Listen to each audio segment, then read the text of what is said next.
मनीष चंद्राकर।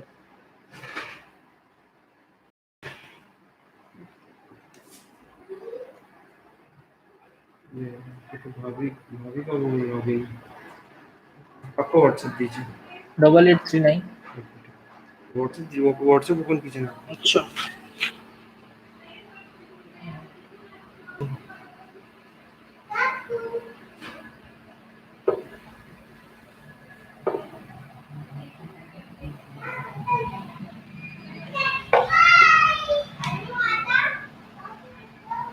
मतलब डायरेक्ट बच्चों को भेजते हैं।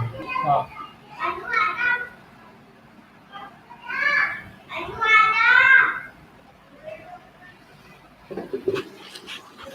कौन सा क्लास 12th वाला है क्या? हाँ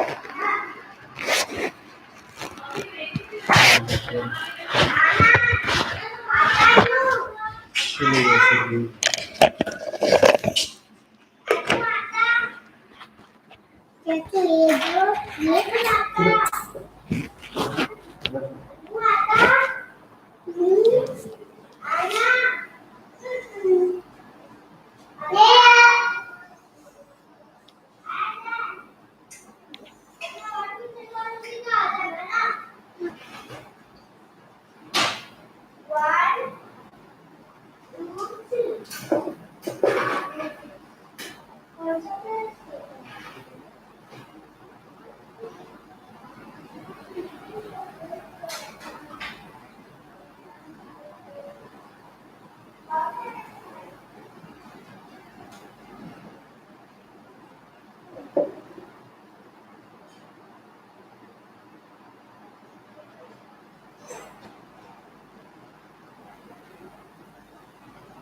अब जियो भी सब देना पड़ेगा।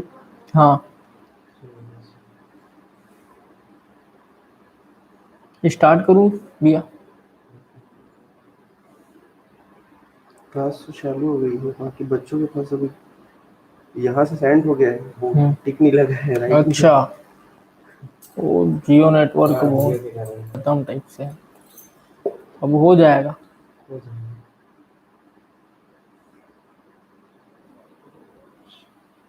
तो देखो पहुंचा कि नहीं पहुंचा। एक मिनट।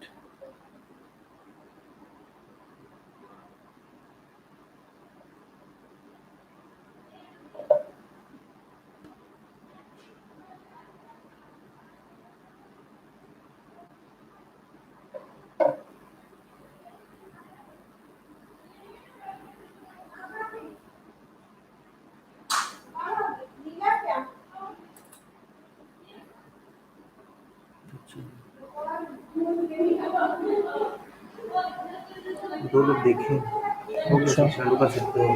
थैंक यू भैया। Good morning to all of you. Thank you.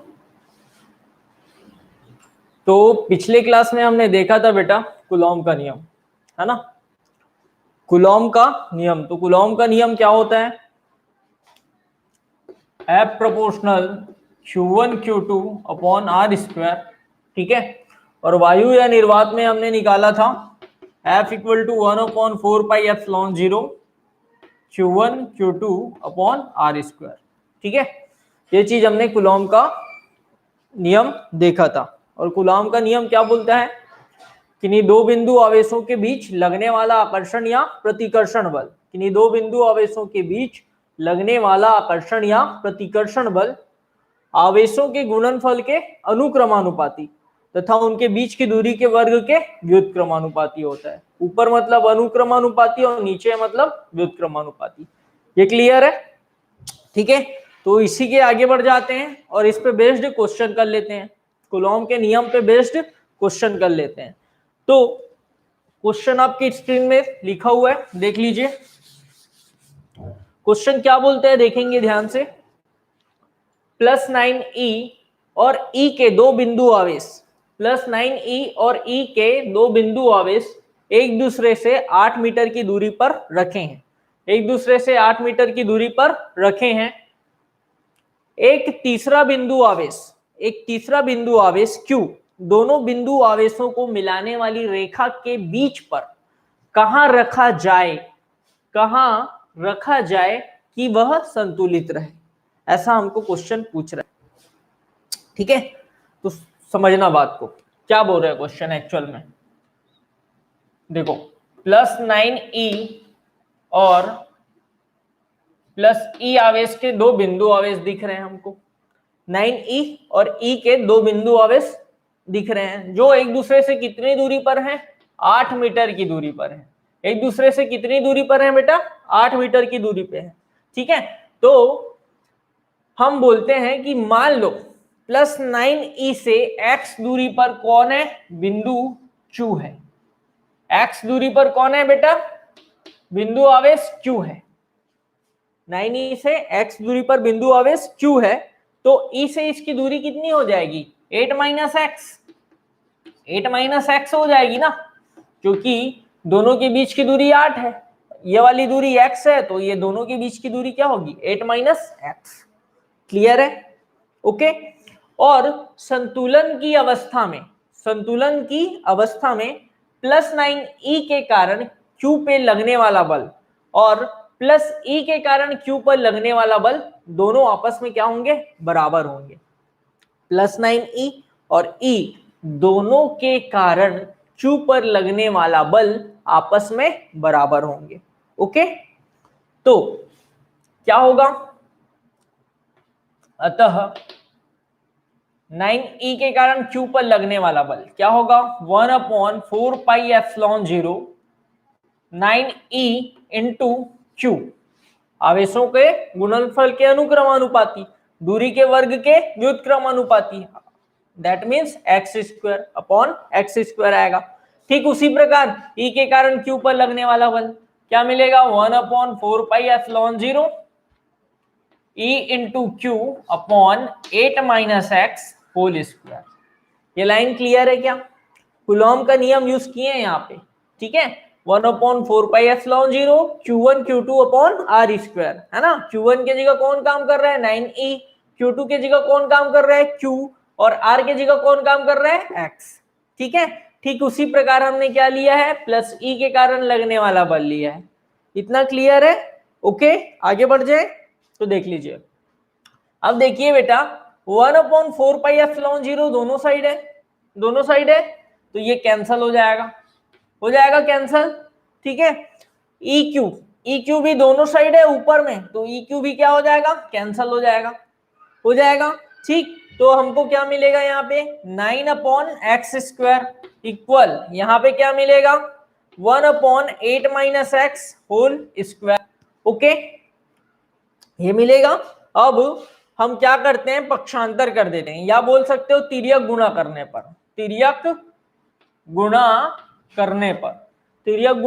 पर तो ये x² ऊपर चले जाएगा और ये नीचे का ऊपर आ जाएगा, तो हमको मिलेगा 9 8 minus x whole square. Line clear है बेटा, ओके। अब हम क्या करेंगे, दोनों पक्षों में वर्गमूल लेंगे। दोनों पक्षों में क्या लेने पर, वर्गमूल लेने पर। वर्गमूल लेंगे तो वर्ग क्या हो जाएगा, हट जाएगा। क्लियर है, तो 9 का वर्गमूल क्या होता है, +-3। 9 का वर्गमूल +-3 और स्क्वायर हट जाएगा, तो ये क्या मिलेगा, 8 माइनस x। ठीक उसी प्रकार x² का स्क्वायर हट जाएगा, तो ये क्या मिलेगा, +-x। लाइन क्लियर है, अच्छा नहीं दिख रहा है, देख लो इसके आगे का मैं यहां लिख देता हूं। देखो दोनों पक्षों में वर्गमूल लेने पर 9 का वर्गमूल क्या आएगा, +-3, 8 माइनस x² का 8 माइनस x इक्वल इसका आएगा +-x। ओके है, ठीक है। तो हम सिर्फ धन चिन्ह लेके चलते हैं, धन चिन्ह लेने पर, दोनों चिन्ह ले सकते हैं बट हम किसको लेके चल रहे हैं, प्लस को, धन चिन्ह को ले रहे हैं, ठीक है। तो धन चिन्ह लेने पर क्या मिलेगा, 3 8 minus x equal to x. Okay, ठीक है। अब ब्रैकेट ओपन करेंगे, 3 8 जा 24 minus 3x equal to x. Okay, ठीक है। अब पक्षांतर करेंगे, पक्षांतर माइनस जाके इधर जाके प्लस हो जाएगा, तो ये हमको मिलेगा 3 + 1 4, तो 4x, 3x धन x 4x मिलेगा इक्वल टू 24। फिर से पक्षांतर कर दो, तो ये क्या मिलेगा, 24/4 बराबर x। ओके, 4 एकम 4, 4 छक्के 24, तो x इक्वल टू क्या आएगा बेटा, 6 metre. x equal to 6 metre. अतः संतुलन की अवस्था में q आवेश को +9e से 6 मीटर की दूरी पर रखा जाना चाहिए। कितनी दूरी पर रखा जाना चाहिए, 6 मीटर की दूरी पर रखा जाना चाहिए। क्लियर है? ओके, किसी को कोई डाउट है तो पूछ लेंगे।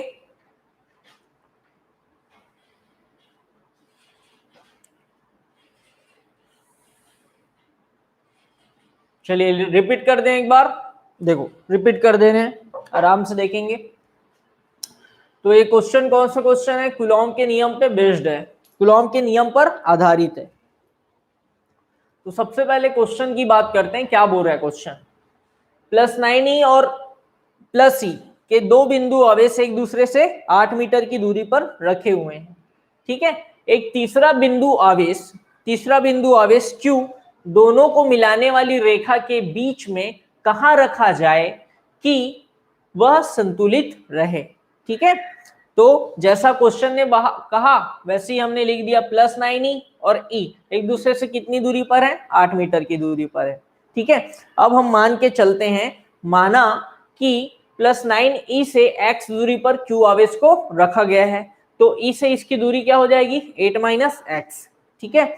और संतुलन की अवस्था में +9e के कारण q पर लगने वाला बल +e के कारण q पर लगने वाले बल के बराबर होगा, तभी तो संतुलित अवस्था में होगा ना, ठीक है। तो अतः +9 और q के बीच लगने वाला बल 1/4πε0 9e into q upon x²। ठीक उसी प्रकार e और q के बीच लगने वाला बल 1/4πε0 eq अपॉन 8 - x²। ओके, ठीक है। अब देखिए 1/4πε0 दोनों साइड है तो कैंसल हो जाएगा, eq भी दोनों साइड है तो कैंसल हो गया, हमको मिला 9/x² equal to 1/8 - x²। Okay, अब तिर्यक गुणा करने पर तो ये ऊपर चले गया और ये x² ऊपर चले गया। दोनों पक्षों में क्या ले लेते हैं, वर्गमूल। वर्गमूल क्यों ले रहे हैं बेटा, वर्गों को हटाने के लिए, ठीक है। तो वर्गमूल लेंगे तो 9 का वर्गमूल होता है +-3, ठीक है। और ये जहां पे स्क्वायर है वो हट गया, ठीक है। ये मिल गया 8 - x इक्वल टू +-x, ठीक है। तो प्लस चिन्ह लेने पर क्या मिला, 3 × 8 - x equal to x। Okay, bracket open किए, 3 8 जा 24 minus 3x equal to x। पक्षांतर करने पर -3x इधर आके क्या हो जाएगा, +3x, तो x और 3x जुड़ के क्या हो गया, 4x इक्वल टू 24। पक्षांतर किए तो x इक्वल टू मिलेगा 24/4, x इक्वल टू 24/4, तो 4 एकम 4, 4 छक्के 24, तो x इक्वल टू आ गया 6 मीटर, 6 मीटर। अतः संतुलन की अवस्था में q आवेश को +9e से 6 मीटर की दूरी पर रखा जाना चाहिए, तभी संतुलन की अवस्था होगी। क्लियर? ओके, देख लीजिए ध्यान से। और ऐसी एक क्वेश्चन आपके पीडीएफ में या सॉरी नोट्स में दिया हूं मैं, तो सेकंड वाला क्वेश्चन सेम है +9e के जगह क्या दे दिया गया है वहां पे 4e, तो वो क्वेश्चन आप लोग सॉल्व करेंगे, ठीक है। तो ये क्वेश्चन क्लियर हुआ है सबको? ओके, आगे बढ़ जाए। ओके, देख लीजिए।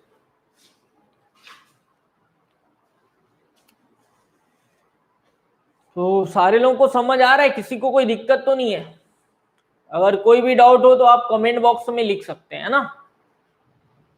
और लाइव क्लास का पूरा आनंद लेंगे, पूरा फायदा उठाएंगे आप।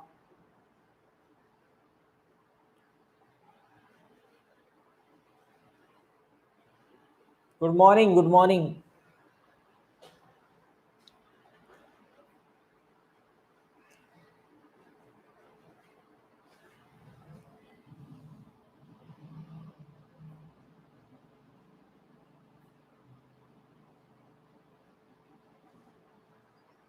ठीक है, आगे बढ़ जाएं।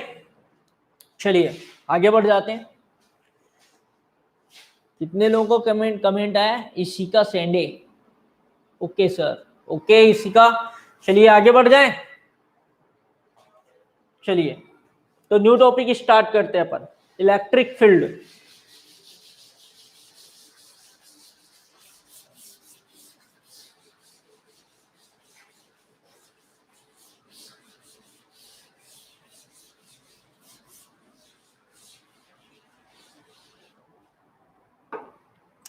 नेक्स्ट टॉपिक है आपका विद्युत क्षेत्र। विद्युत क्षेत्र, इंग्लिश में बोलेंगे इसको इलेक्ट्रिक फील्ड। Electric field. तो क्या होता है विद्युत क्षेत्र? ठीक है,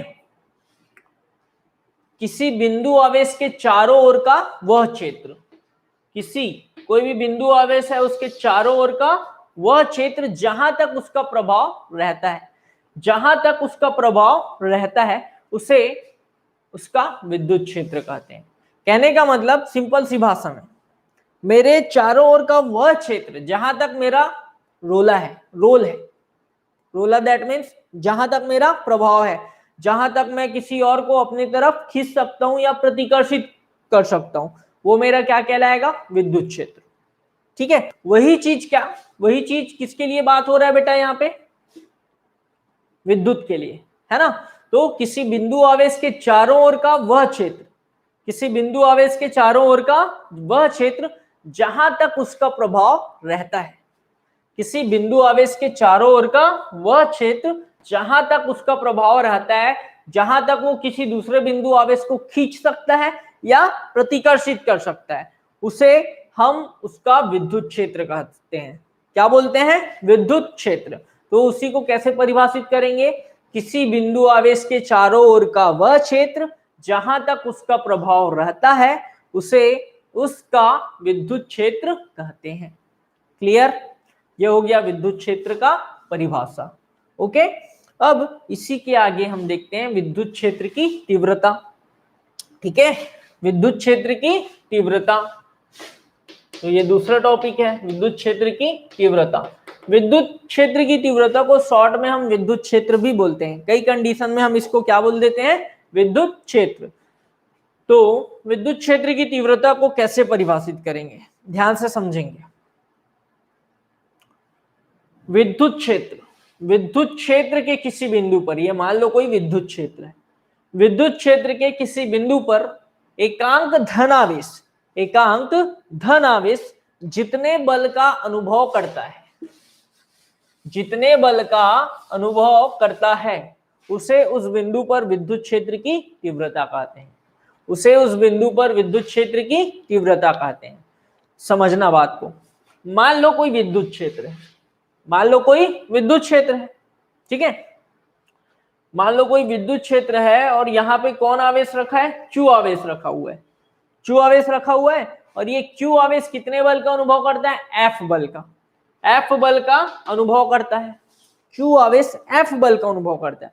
तो एकांक धनावेश कितने बल का अनुभव करेगा? F अपॉन Q बल का। कितने बल का? F अपॉन Q बल का। समझना बेटा, क्लियर हो रहा है बात?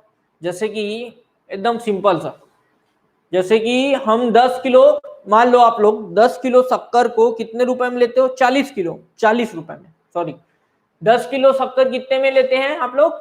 40 रुपए में लेते हो। तो 1 किलो शक्कर कितने में आएगा? कितने में आएगा? 4 रुपए में आएगा ना, 4 रुपए में आएगा, हाँ कि ना? मान लो 4 ठोक आम अभी आप लोग 20 रुपए में खरीदते हो, 4 आम कितने रुपए में? 20 रुपए में। तो एक आम कितने रुपए का आएगा? 5 रुपए आएगा ना? क्लियर है ना सबको? तो ये 5 रुपए कैसे निकाले? आपने बोला कि जो 20 ठोक आम है, 5 ठोक आम आप 4 आम 20 रुपए में ले रहे हो, 4 आम 20 रुपए में ले रहे हो, तो एक आम का कीमत कितना होगा? 20/5, 20/4, वहीं से तो आया 5 रुपए। क्लियर हो रहा है ना? कहने का मतलब ये है कि ज्यादा का कीमत हमको पता है और एक का कीमत निकालना हो तो हम क्या करते हैं? भाग करते हैं, है ना? ज्यादा का कीमत हमको पता होता है और एक का कीमत निकालना होता है तो हम क्या करते हैं बेटा? भाग करते हैं। बस वही चीज यहाँ पे हो रहा है। क्यू आवेश F बल का अनुभव कर रहा है, तो एकांक आवेश कितने बल का अनुभव करेगा? F/Q। ठीक है, यही विद्युत क्षेत्र की तीव्रता है। ठीक है, तो देख लेते हैं कैसे परिभाषित करेंगे। विद्युत क्षेत्र के किसी बिंदु पर, विद्युत क्षेत्र के किसी बिंदु पर एकांक धनावेश, विद्युत क्षेत्र के किसी बिंदु पर एकांक धन आवेश जितने बल का अनुभव करता है, जितने बल का अनुभव करता है उसे उस बिंदु पर विद्युत क्षेत्र की तीव्रता कहते हैं। और इसे हम ई से शो करते हैं, कैपिटल ई से शो करते हैं, है ना? किससे शो करते हैं बेटा? ई से। ठीक है, और हमने देखा अभी ई इक्वल टू क्या? F/Q। E equal to F/Q। Okay, ठीक है। और इसका एसआई मात्रक देख लेते हैं। तो बल का क्या होता है? न्यूटन होता है, बल का न्यूटन। और क्यू का क्या होता है? कूलॉम। तो विद्युत क्षेत्र की तीव्रता का एसआई मात्रक क्या होगा? न्यूटन पर कूलॉम। क्या होगा बेटा? न्यूटन पर कूलॉम, न्यूटन पर कूलॉम। ओके, और बात करते हैं विमीय सूत्र की। तो विमीय सूत्र बल का क्या होता है? MLT-2। 11th में पढ़ा है हमने, MLT-2। और Q आवेश का क्या होता है? AT। याद रखना है आपको, आवेश का क्या होता है? AT। ठीक, तो ये हमको क्या मिलेगा? MLT-3A-1, MLT-3A-1, ये विद्युत क्षेत्र की तीव्रता का विमीय सूत्र है। ओके, क्लियर है सबको?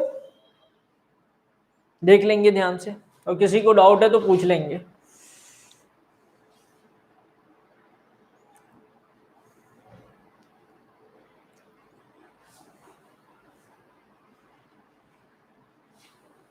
आगे बढ़ जाएं? सबको समझ आ रहा है?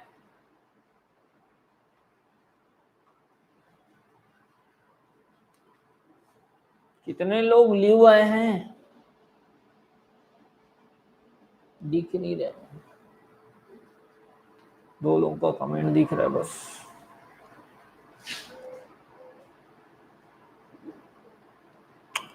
चलिए तो आगे बढ़ जाएं, नेक्स्ट टॉपिक स्टार्ट करें।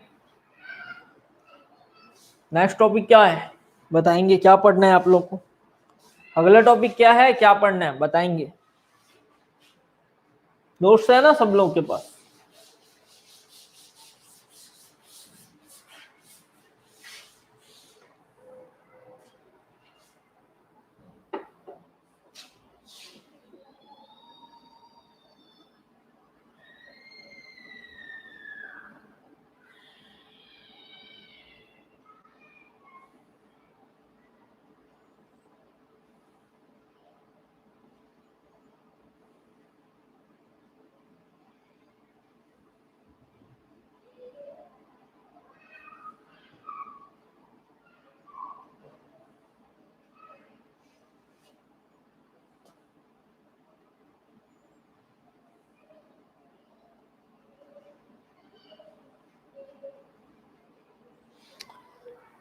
चलिए तो आगे बढ़ जाएं।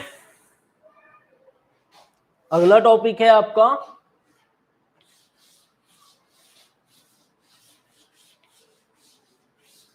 क्या है? अगला टॉपिक बिंदु आवेश के कारण, बिंदु आवेश के कारण विद्युत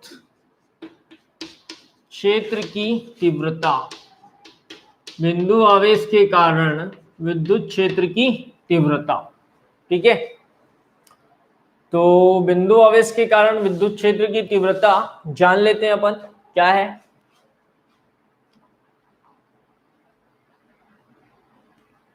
तो हम बोलते हैं, माना कोई बिंदु आवेश Q है, माना कोई बिंदु आवेश Q है, ठीक है, इससे R दूरी पर, कितनी दूरी पर, R दूरी पर कोई बिंदु P है, कोई बिंदु P है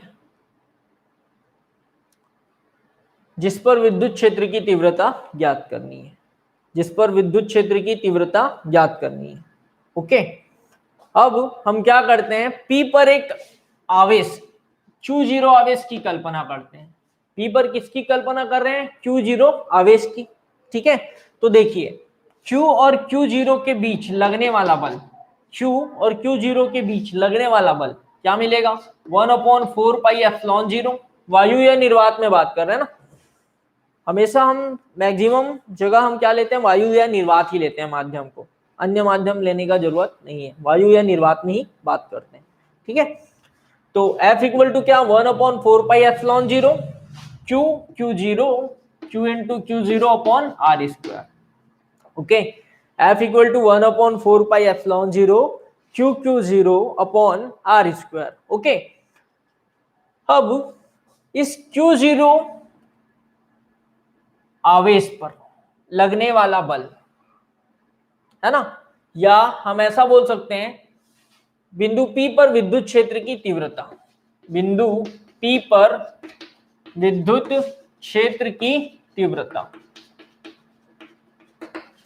E इक्वल टू क्या मिलेगा हमको, F upon Q, F upon Q ऐसा हमने पढ़ा है, लेकिन बिंदु P पर कौन सा आवेश रखा है बेटा, Q0 रखा है, तो हमको क्या मिलेगा, F अपॉन Q0। भाई जो आवेश अनुभव करेगा उसी को नीचे लेंगे ना। ठीक है, तो E equal to F upon Q0। Line clear है, पक्का।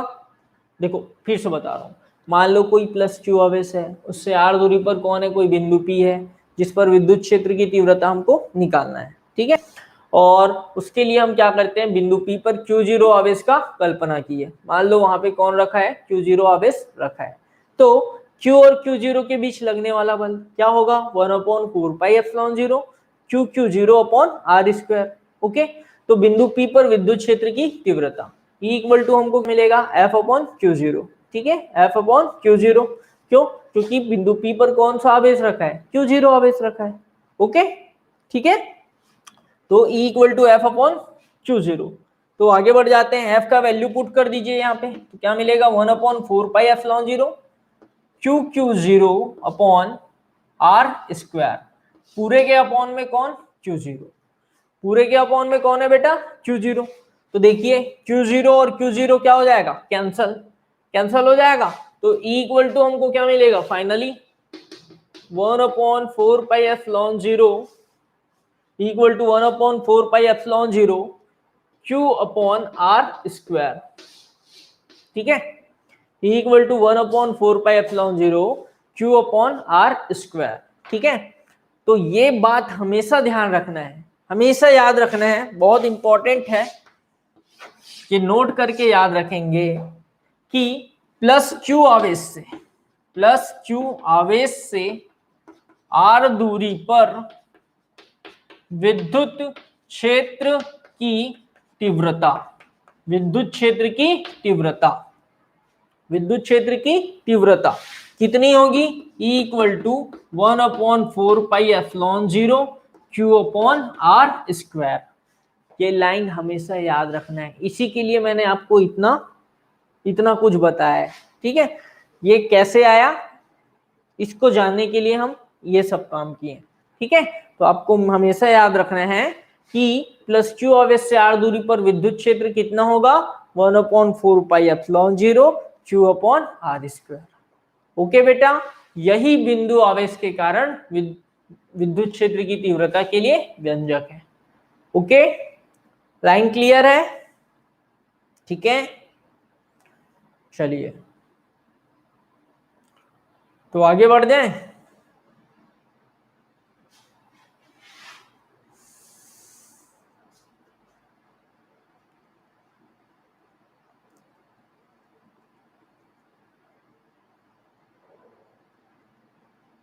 समझ आ रहा है सभी सब लोगों को?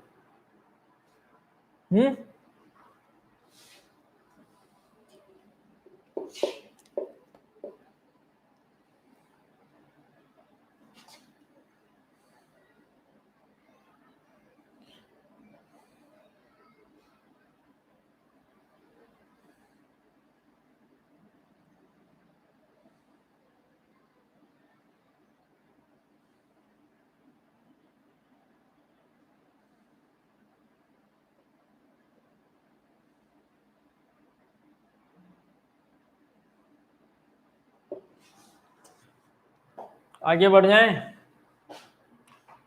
अगला टॉपिक स्टार्ट करें।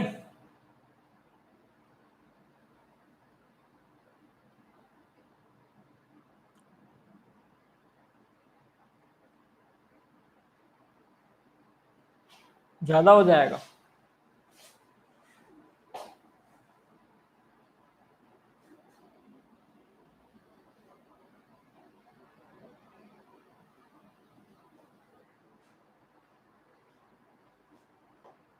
ठीक, तो आज की क्लास यहीं तक रखें भाई।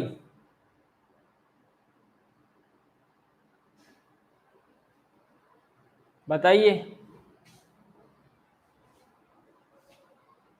2 टॉपिक और पढ़ना है, अच्छी स्थिति निरक्षी स्थिति, बहुत इंपॉर्टेंट है। सभी लोग अवेलेबल हैं अभी? चलिए जान लेते हैं, अच्छी स्थिति और निरक्षी स्थिति जान लेते हैं, है ना। हाँ सॉरी, उससे पहले वैद्युत द्विध्रुव जान लेते हैं। अच्छी स्थिति निरक्षी स्थिति हम कल की क्लास में करेंगे। ओके ठीक है।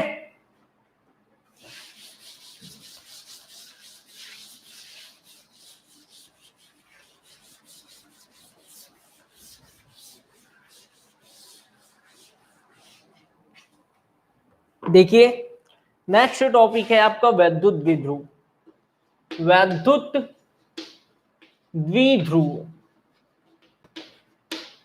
इसको इंग्लिश में बोलते हैं इलेक्ट्रिक डाइपोलार। इलेक्ट्रिक डाइपोलार, ठीक है। अब ये वैद्युत द्विध्रुव क्या होता है जान लेते हैं। तो इसका परिभाषा कैसे देते हैं। यदि समान परिमाण के 2 विजातीय आवेश, समान परिमाण के 2 विजातीय आवेश अत्यंत अल्प दूरी पर स्थित हो, अत्यंत अल्प दूरी पर स्थित हो, बहुत ही कम दूरी पर स्थित हो, तो इस निकाय को हम क्या बोलते हैं, वैद्युत द्विध्रुव। इस निकाय को हम क्या बोलते हैं बेटा, वैद्युत द्विध्रुव, ठीक है।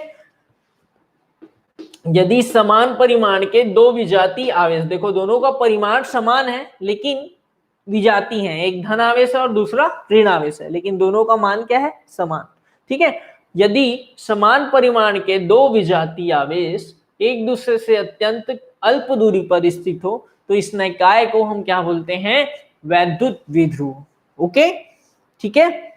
और वैद्युत द्विध्रुव के दोनों के बीच की दूरी को, मतलब दोनों आवेशों के बीच की दूरी को हम बोलते हैं प्रभावी लंबाई। द्विध्रुव की प्रभावी लंबाई, दोनों आवेशों के बीच की दूरी को हम क्या बोलते हैं, प्रभावी लंबाई। और इसको 2L से शो करते हैं। किससे शो करते हैं, 2L, ठीक है।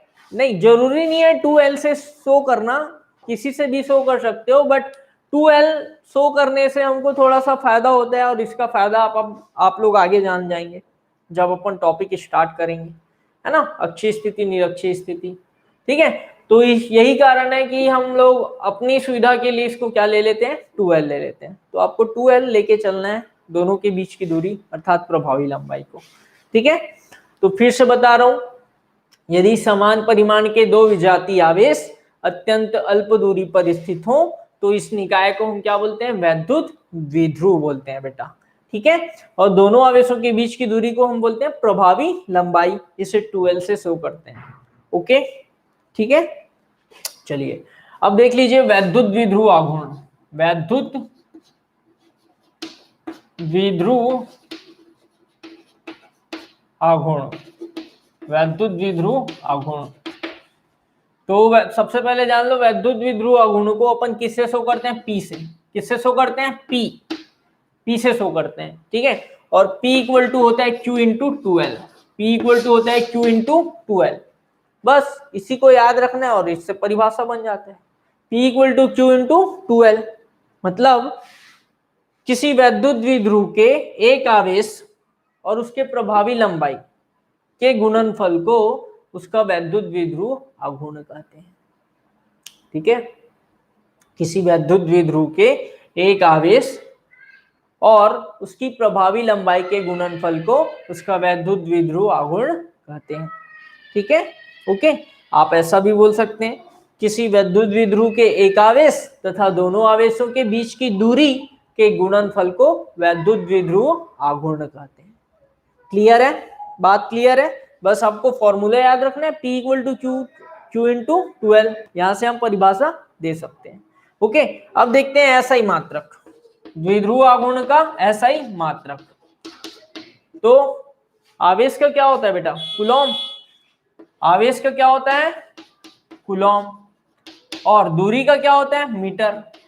आवेश का क्या होता है? कूलॉम, और दूरी का होता है मीटर। तो ऐसा ही मात्रक क्या मिलेगा? Coulomb metre. क्या मिलेगा? Coulomb metre.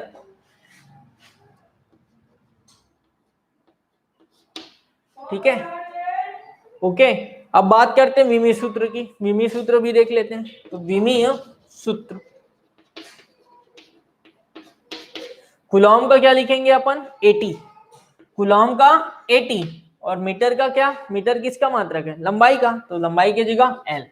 ठीक है, अब इसी को जमा के लिख देते हैं। तो यहाँ पे m उपस्थित नहीं है तो m क्या आएगा? 0। m 0, ठीक है।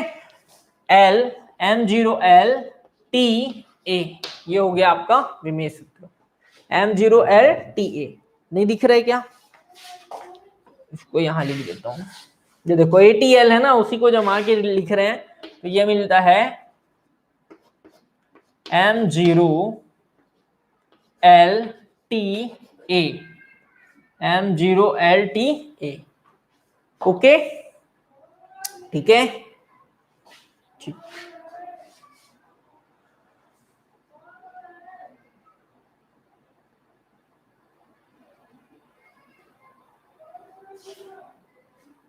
ठीक है, तो आज की क्लास यहीं तक रखते हैं। इसके आगे अपन नेक्स्ट क्लास में देखेंगे। Thank you. ठीक है, अच्छे से पढ़िए और अपने दोस्त लोगों को भी बताइए, जो जो कोचिंग करना चाहते हैं, जो जो कोचिंग करना चाहते हैं अभी से बुला लीजिए। बाद में थोड़ा सा प्रॉब्लम होता है ना। और टेंशन बिल्कुल नहीं लेंगे, आराम से करेंगे, एकदम अच्छे से पढ़ेंगे अपन। ठीक है, और आपके जितने भी फ्रेंड वगैरह होंगे जो फिजिक्स का कोचिंग करना चाह रहे होंगे, उनको बता दीजिएगा जल्द से जल्द, और जल्द से जल्द ग्रुप में जोड़िएगा। ठीक है, ओके। क्योंकि अब ऐसे हम आगे बढ़ते जाएंगे कोर्स होते जाएगा। साथ ही साथ मैं आप लोगों को नोट्स भी प्रोवाइड करूंगा, और वो नोट्स किसी से शेयर नहीं करना है, आप लोगों से गुजारिश है। ठीक है, किसी से देखो, जिसको जरूरत है उनको दे देना, कोई दिक्कत नहीं है, मेरे कोई दिक्कत नहीं। सबको अपना ज्ञान जो है वो सबको बांटना चाहिए, लेकिन कई लोग इसका गलत फायदा उठाते हैं, इसलिए मैं बोल रहा हूँ कि शेयर किसी से नहीं करना है, और ये लिंक भी किसी से शेयर नहीं करना है, ये सिर्फ और सिर्फ आप लोगों के लिए। हाँ, आपके और कोई फ्रेंड वगैरह पढ़ने चाहते हैं तो उनको मेरे से कांटेक्ट कराइए, ठीक है, या है ना, कांटेक्ट कराइए, बात करने बोलिए, और ग्रुप में जोड़ देंगे, फिर उन लोग भी अपना पढ़ाई स्टार्ट कर सकते हैं। ठीक है, बाकी कोई दिक्कत नहीं। हाँ, और 2 से 4 दिन में बेटा, 4 दिन में मैथ्स का क्लास भी स्टार्ट होने वाला है, और मैथ्स का क्लास मनीष सर लेंगे। मनीष सर मतलब मनीष चंद्राकर, मेरा ही नाम मनीष चंद्राकर है। स्टार्टिंग में आप लोग को इंट्रोडक्शन नहीं दिया था, मेन था आप लोगों को पढ़ाना और आगे बढ़ाना, इसलिए इंट्रोडक्शन नहीं दे पाया, सॉरी।